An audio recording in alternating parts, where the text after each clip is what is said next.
마지막 시간 하도록 하겠습니다. 86페이지 찾으셨죠? 한번 보십니다.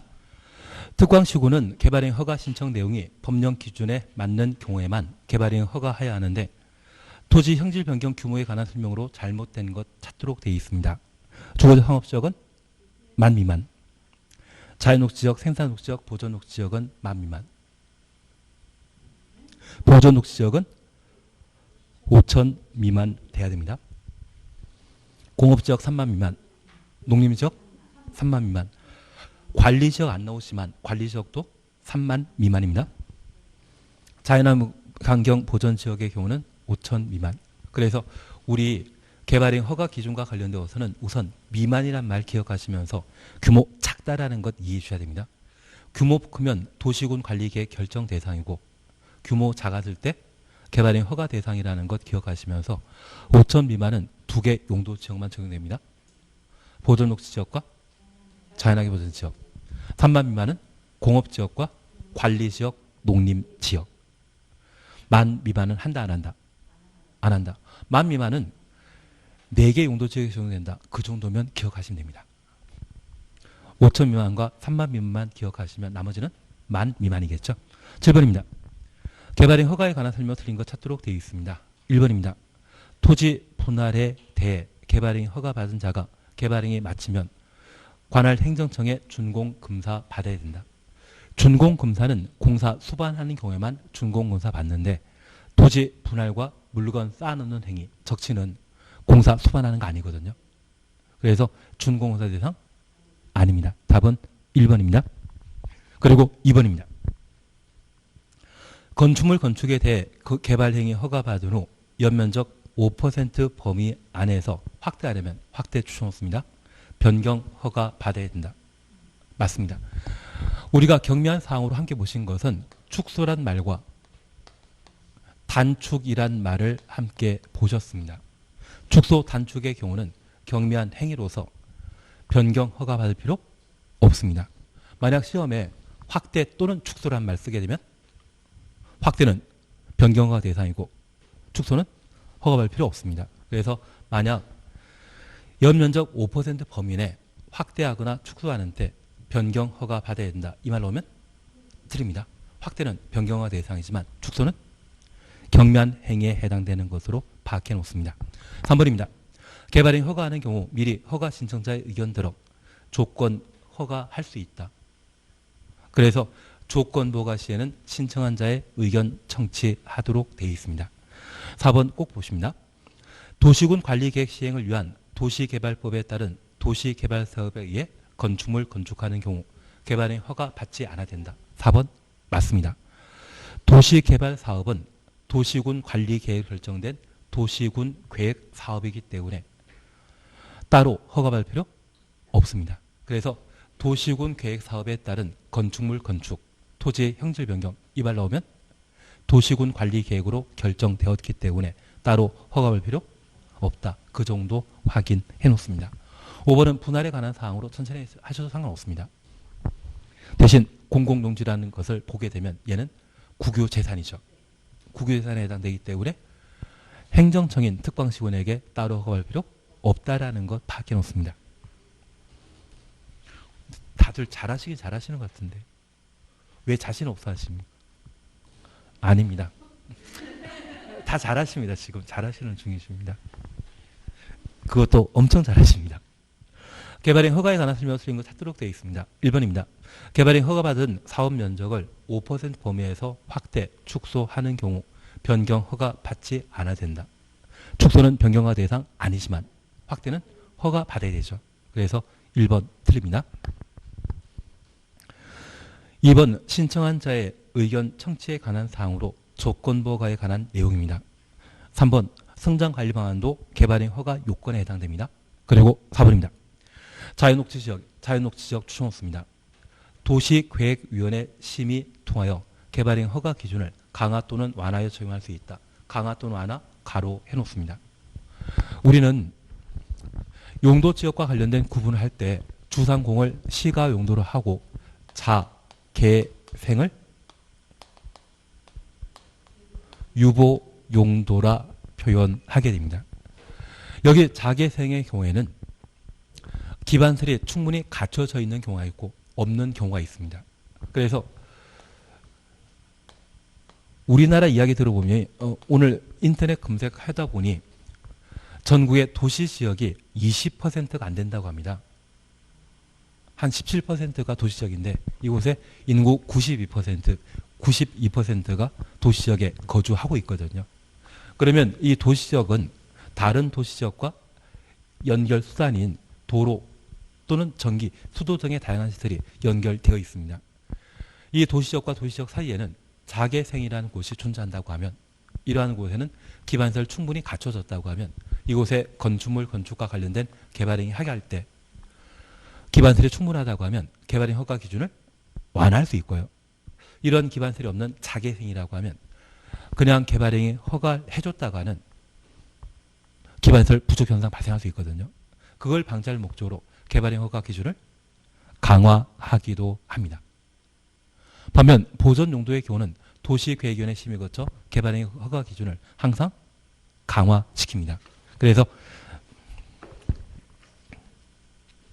제가 부탁드리는 것은 우리 47페이지, 요약집 47페이지 다시 한번 봐주시겠습니까?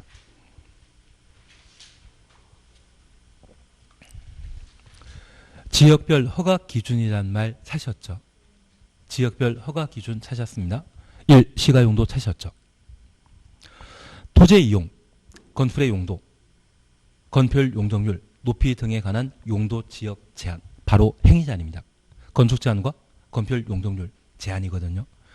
그 용도 지역과 관련된 행위 제한을 개발행위 허가 기준 그대로 적용하는 곳이 주상공입니다.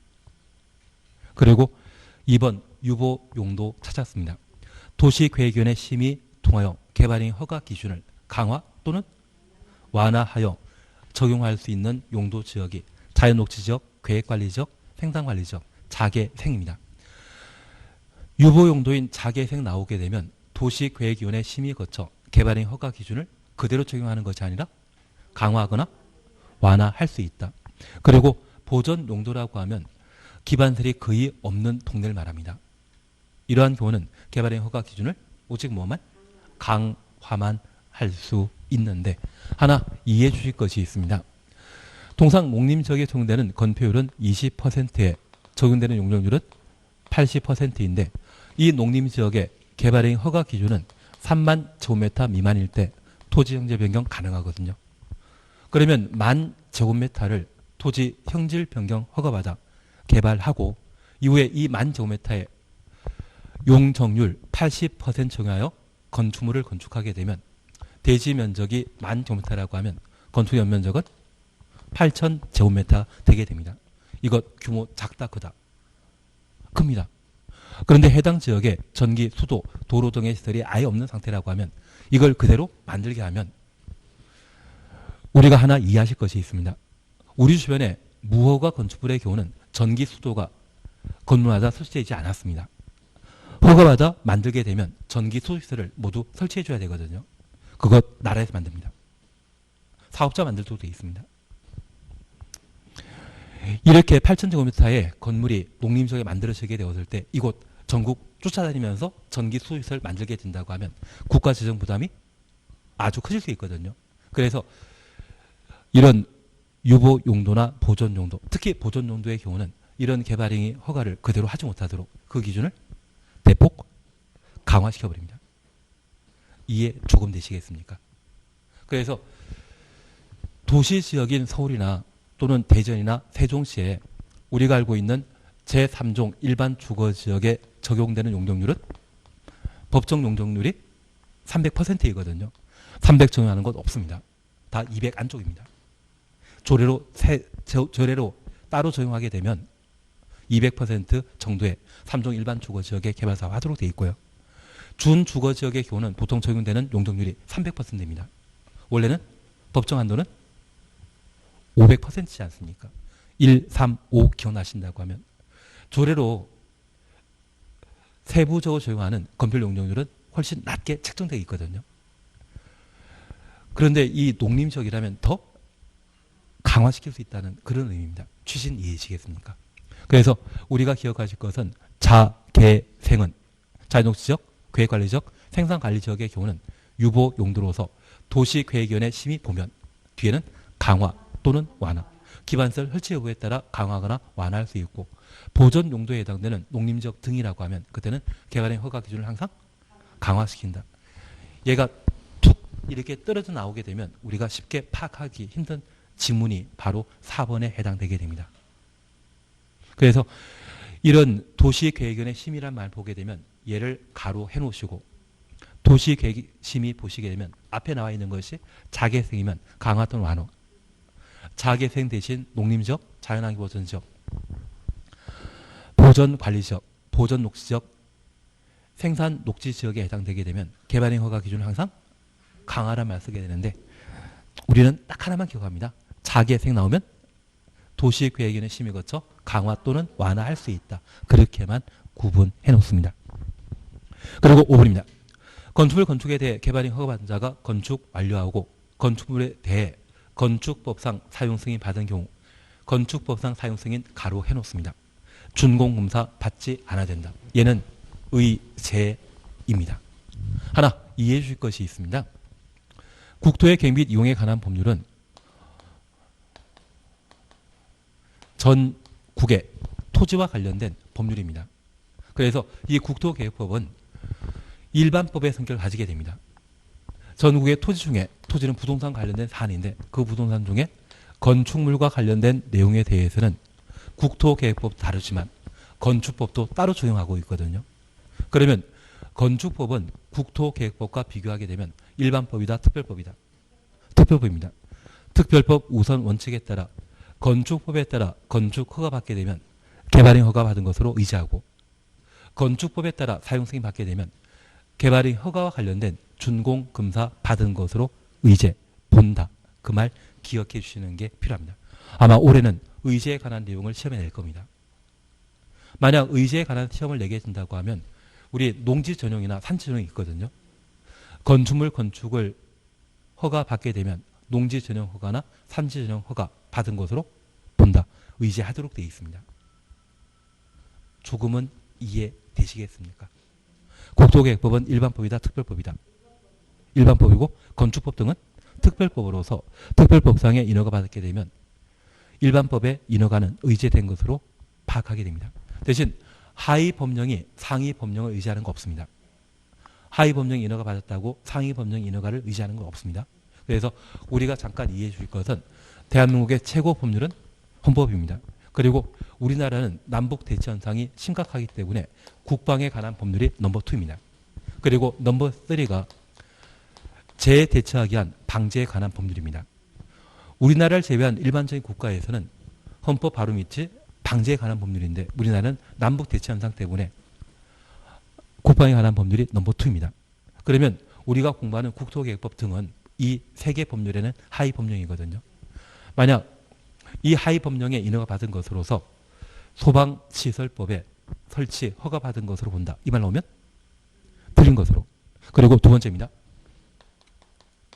주차장이라는 게 있습니다. 우리 주차장과 관련되어서는 세 대당 한 대 이상의 주차장을 확보하도록 되어 있고 우리 학원 같은 건물의 경우에도 학원 규모에 따라 주차장을 확보하도록 되어 있는 법정 기준이 있습니다. 그러면 건축물에 대한 건축 허가 받은 때 주차장 설치에 관한 법률 받은 것을 본다. 이 말 나오면 틀립니다. 주차장은 건축물 중에 주차장만 따로 떼어놓고 있는 특별법의 성격 가지거든요. 그래서 제가 부탁드리는 것은 소방 등의 방제에 관한 법률과 주차장법에 인허가 받은 것으로 의지한다. 이 말 보면 무조건 틀린 것으로 해주시면 됩니다. 대신 5번에 관한 이야기는 조금 이해되시겠습니까? 국토계획법과 건축법 비교하게 되면 건축법은 건축물에 관한 별도의 법이기 때문에 국토계획법의 특별법의 성격 가지거든요. 건축법상 사용 승인 받으면 준공검사 받은 것으로 본다. 의미 조금 이해하시겠습니까? 나중에 이런 문제 몇 개 더 보실 겁니다. 하시면 됩니다. 9번입니다. 개발행 허가에 관한 설명을 틀린 것 찾도록 되어 있습니다. 바로 5번 보십니다. 환경오염 방지 등을 위해 필요한 경우 지방공사 추천습니다. 시행하는 개발 행위에 대해서는 이행보증금 예치하게 할 수 있다. 공공원 이행 보증 예찰자 아니었습니다.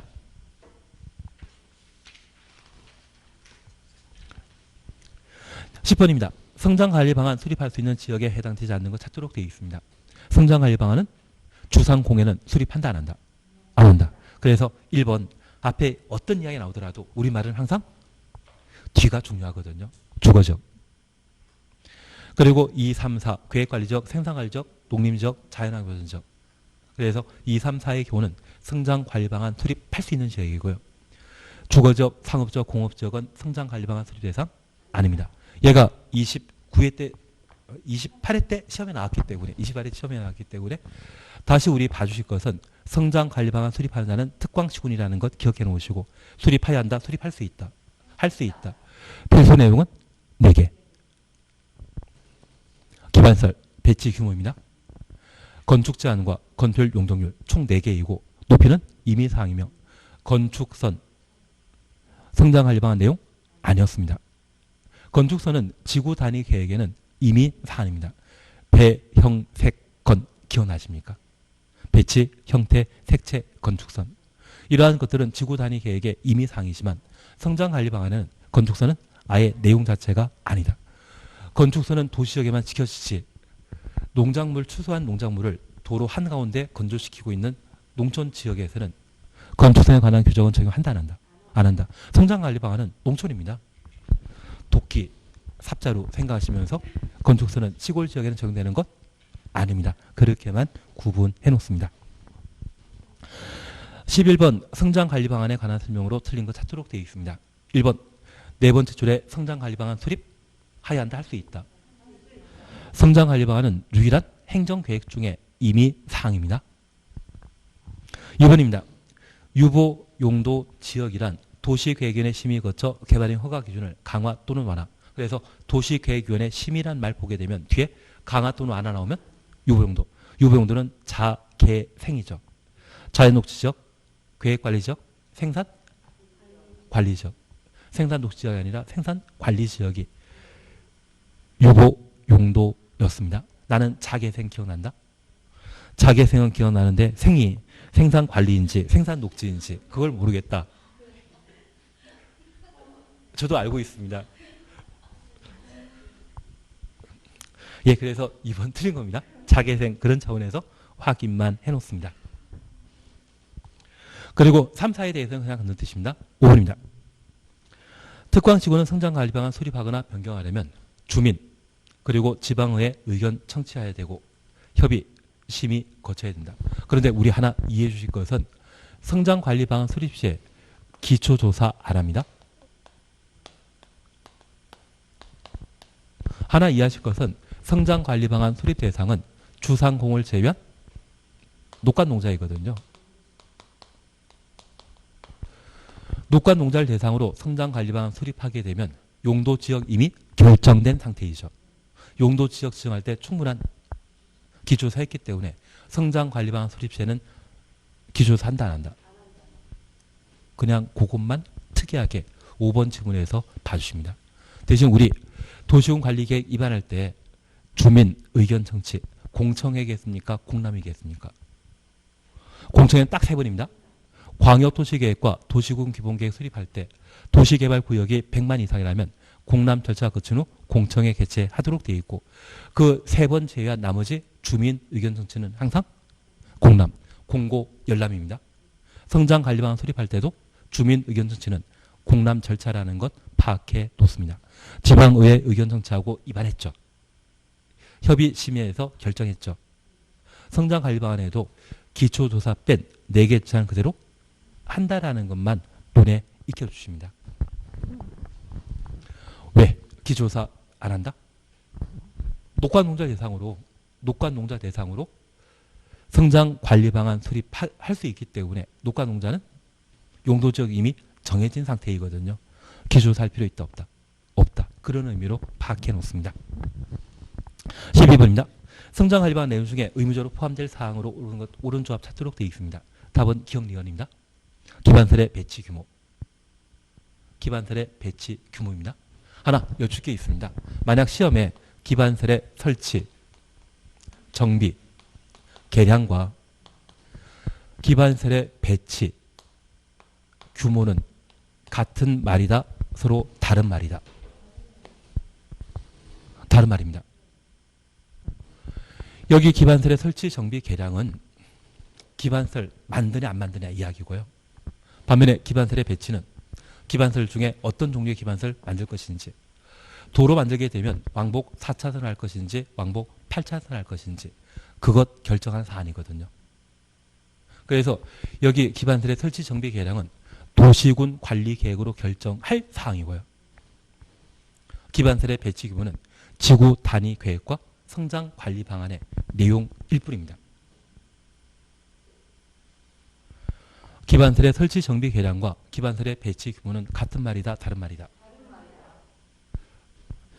제가 협박해서 지금 다르다고 하신 거 이해하신 겁니까? 그래서 설치, 정비, 계량은 도시군 관리 계획으로 결정할 사항이고, 기반설의 배치 규모란 말 보게 되면 지구 단위 계획 내용과 성장 관리 방안 내용 자체가 됩니다.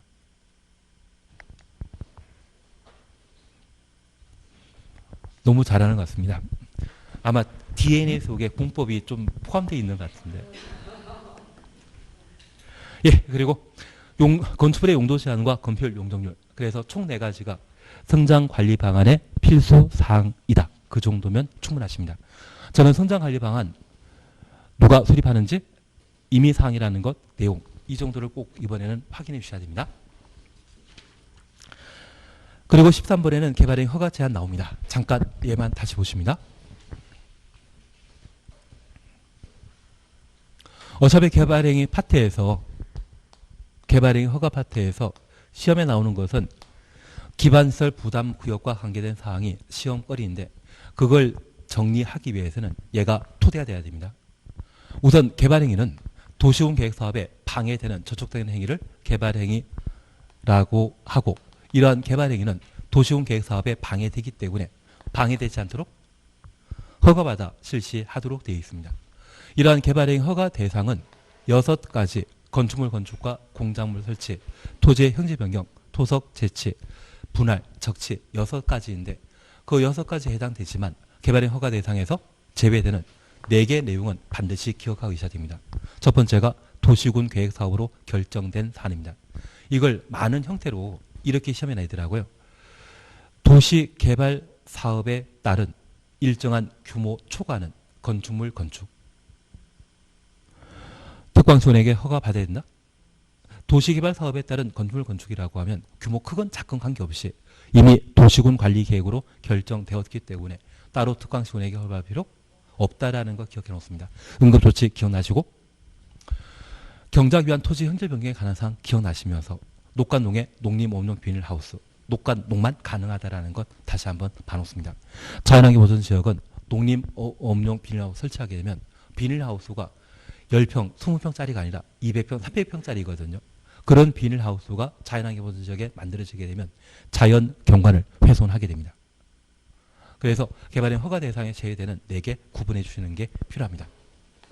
그리고 절차에 관한 사항으로 개발행 허가 신청 시에는 기환경에 관한 서류 제출하도록 되어 있는데, 개발밀도 관리구역의 경우에는 기반설 설치에 관한 계획서는 제출할 필요 없다. 그 말 기억하시는 게 필요합니다.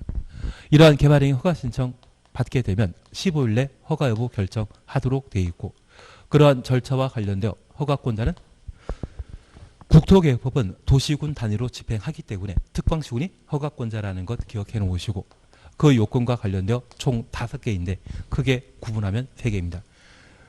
규모와 관련된 사항, 도시군 관리계획에 적합한지, 기환경, 그리고 규모와 관련되어서는 5천 미만, 만 미만, 3만입니다. 그래서 5, 1, 3으로 기억하시는데 5천 미만은 적용되는 용도지역이 2개, 3만은 3개, 공업지역과 관리지역, 농림지역이라는 것 각각 구분해 놓습니다.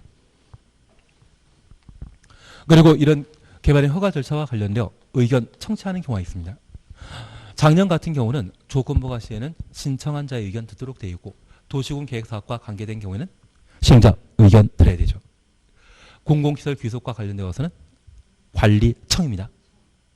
공공시설 귀속과 관련되어서는 개발행 허가 신청한 자가 아니라 관리청의 의견 청취하도록 되어 있습니다.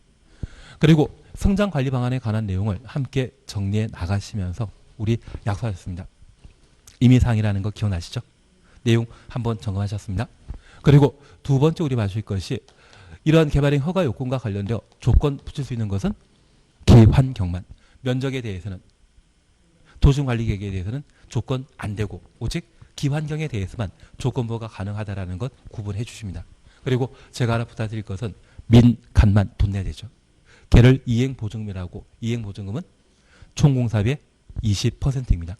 그러면 나중에 우리가 이행은 시행과 관계된 사항이거든요. 시행 잘할지 못할지 그걸 고려하게 되면 항상 20%인데 나중에 정비법 공부하다 보면 지정개발자라는 말 나옵니다. 그 지정개발자는 조합 대신 정비사업 하는 것을 말하거든요. 조합은 시공자입니까? 시행자입니까? 정비법상 조합은 시행자입니다. 그 시행자인 조합 대신 지정개발자가 재개발, 재건축 사업 하게 되면 그것은 대신 시행하는 것이죠. 시행과 이행은 같다 다르다. 시행과 이행은 같은 개념으로 생각해 주시고 그 지정개발자가 돈 예치해야 되거든요. 그때도 정비사업 총공사비 얼마? 20%.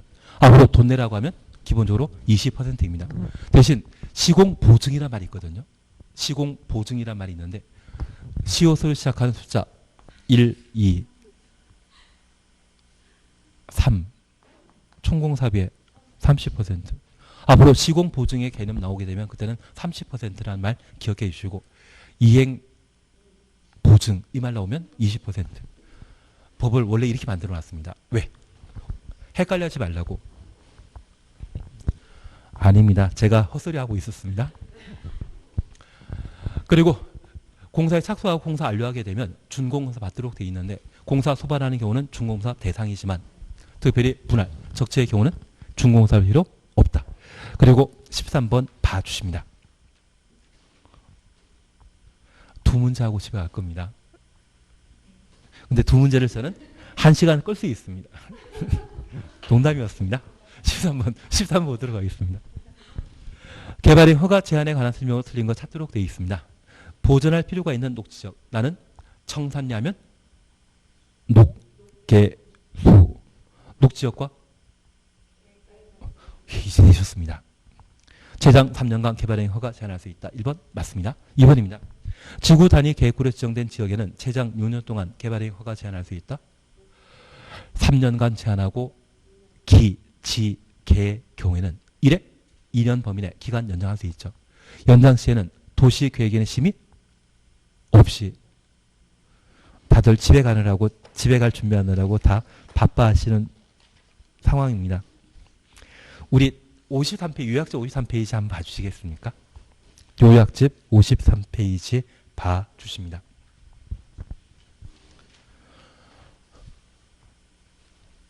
요즘 공부 많이 하시느라고 많이 힘드시죠? 체력은 잘 관리하시고 바로 다 찾았습니다. 국토교통부 장관 지도이사 시장 군수는 다음에 해당되는 지역을 대상으로 개발행 허가 제한할 수 있습니다. 1, 2는 연장 못하는 것이고요. 3, 4, 5 기, 지, 개이죠. 5번에 기반설 부담구역, 4번에 지구 단위 계획 부역. 이 두 가지 경우는 일정한 행정계획을 수립하는 곳이기 때문에 1회 2년 범위 내 기간 연장할 수 있다는 것 기억하시고 1번 녹지적 계획관리지역으로 수목. 녹개수이죠. 연장 못합니다. 그리고 개발행위로 인한 주변 환경, 문화재 등이 오염되거나 손상될 우려가 있는 즉 연장 못하는 곳입니다. 그리고 절차와 관련되어 도시계획위원회 심의 거쳐 1회 3년 이내 기간 동안 개발행위 허가 제한할 수 있는데 3월 내지 5에 해당되는 지역의 경우는 도시계획위원회 심의 없이 주놓습니다. 이게 시험거리입니다. 1회 2년 연장할 수 있다. 그래서 기지계의 경우 그게 3호 내지 5호인데요. 최대 제한 기간은 몇 년? 5년. 이제 하나 여쭙게 있습니다. 우리가 방금 개발행위 허가 제한 지역을 함께 보셨는데 이 개발행위 허가 제한 지역 지정할 때 주민 의견 청취한다 안 한다? 공법상 규제에 해당되는 것은 미리 물어보고 의견 청취하면 난리 날 겁니다.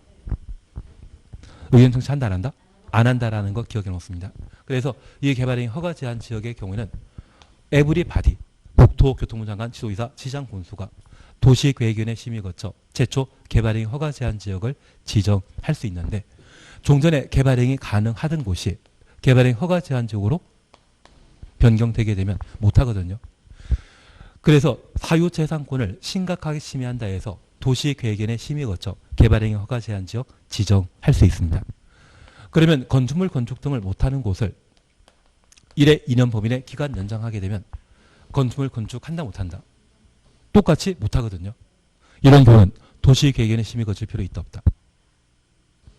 가능하던 것을 못하게 하면 재산권 침해가 예상되기 때문에 도시계획위원회 심의 절차 거쳐야 되지만 개발행위 못하던 곳을 또 연장하게 되면 상황 똑같거든요. 이런 경우는 경미한 사항으로 취급하여 도시계획위원회 심의 없이 1회 몇 년? 2년 연장할 수 있습니다. 얘 빼고 연장 나오면 항상 앞에는 1년입니다. 여기 빼고 다른 곳에 2년 연장한다. 이 말 나오면 무조건 틀린 것으로만 잡아뒀습니다.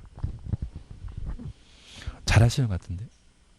예, 그래서 6년 연장하는 건 있다 없다? 없다. 그래서 우리 기억하실 것은 지구 단위 계획 구역과 4번의 기반설 부담구역 이 두 곳에는 최대 몇 년? 5년입니다. 14번 이걸로 오늘 끝나실 겁니다. 더 할 수도 있는데 아니 끝내십니다. 개발이 허가 제한에 관한 설명으로는 찾도록 되어 있습니다. 1번입니다. 국장은 관할 시장 군수의 의견 청취 요하지 않는다. 의견 청취 해야 됩니다. 어차피 국토교통부 장관이 개발행위 허가 제한하려고 할 때 도시군 단위로 집행하기 때문에 의견 청취에 관한 절차를 거치도록 되어 있습니다. 그리고 2번입니다.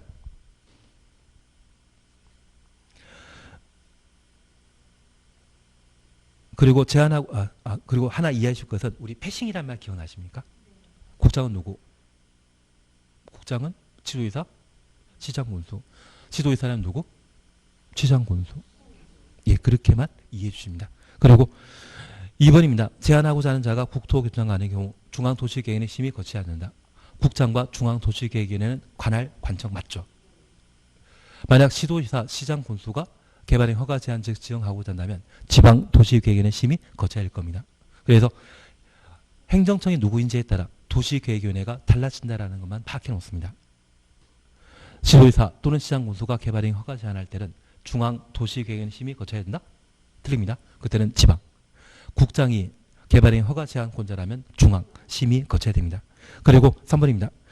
제한기간을 연장하는 경우 이에 한하여 3년 이내 연장할 수 있다. 1회 2년 연장할 수 있습니다. 그리고 4번 지구 단위 계획으로 지정된 지역은 연장 가능하다.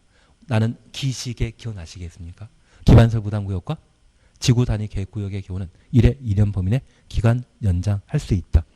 그리고 녹지지역으로 소목이 집단적으로 생육하고 있어 보존 필요한 지역은 기간 연장 가능하다? 기시계만 연장할 수 있지 녹계수는 연장 못한다. 그렇게만 구분해 놓습니다. 오늘은 여기까지 하십니다. 그리고 다음 주에는 개발법을 아주 열심히 할 겁니다. 개발법을 한 번만 잘 해놓으시면 6문제 중에 4문제 맞출 수 있거든요. 정비법은 대충 날아갈 겁니다. 정비법은 날아가고 개발법은 열심히 할 겁니다. 오늘 여기까지 하십니다. 수고하셨습니다.